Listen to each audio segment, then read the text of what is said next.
नमस्कार, आप देख रहे हैं इंडियन टीवी न्यूज और बड़ी खबर है कि दिल्ली में विधानसभा चुनाव की तारीखों की घोषणा हो चुकी है और चुनाव को लेकर एक सबसे बड़ी चुनौती सामने आ रही है आप पार्टी के लिए। जी हां, 2025 के चुनाव को लेकर 10 में से 9 सीट जीतने वाली आपके सामने क्यों है बड़ी चुनौतियां, इस खास रिपोर्ट में हम आपको बताने वाले हैं। आप देख रहे हैं इंडियन टीवी न्यूज और मैं हूं वर्षा सिंह। बढ़ते हैं खबर में आगे। 2025 उत्तर पश्चिमी दिल्ली में 2020 के चुनाव में 10 में से 9 सीटें जीतने वाली आम आदमी पार्टी यानी कि आपके लिए इस बार अपनी ऐतिहासिक जीत को बरकरार रखना चुनौतीपूर्ण होगा। भाजपा और कांग्रेस भी अपने उम्मीदवारों के साथ मैदान में है। आगे इस रिपोर्ट में हम आपको बताते हैं क्या है पूरे समीकरण। देश की राजधानी में चुनावी बिसात बिछने लगी है। अब तक कुछ मोहरे सामने आ चुके हैं और अभी कुछ बाकी हैं। उत्तर पश्चिमी लोकसभा क्षेत्र में 10 विधानसभा सीट की बात अगर की जाती है तो आम आदमी पार्टी अपने सभी प्रत्याशी की घोषणा कर चुकी है। भाजपा 5 और अन्य में भी अपनी ताकत को आजमा रही है और काम करती जा रही है।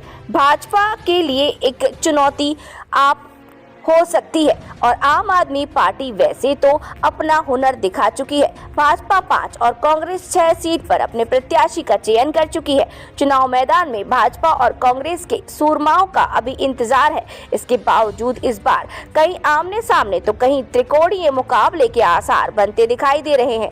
वहीं 2020 के चुनाव में 10 में से 9 सीट आम आदमी पार्टी ने जीती थी। अपनी ऐतिहासिक जीत को कायम रखने के लिए इस आम आदमी पार्टी को कड़ी मशक्कत करनी पड़ सकती है।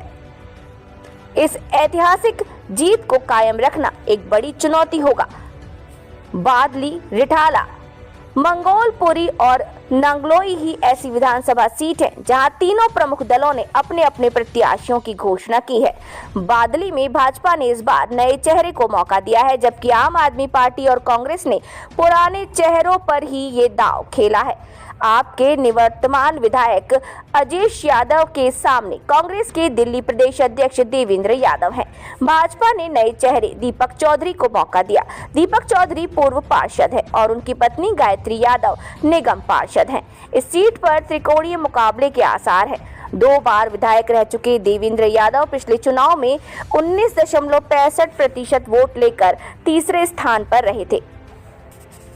भाजपा प्रत्याशी विजय कुमार भगत को 28.84% वोट मिले थे।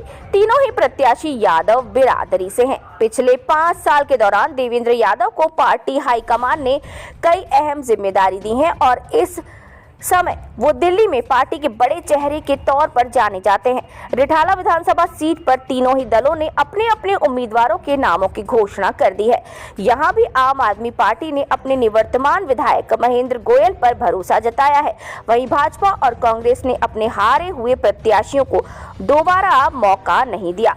भाजपा ने इस बार कुलवंत राणा को चुनाव मैदान में उतारा है।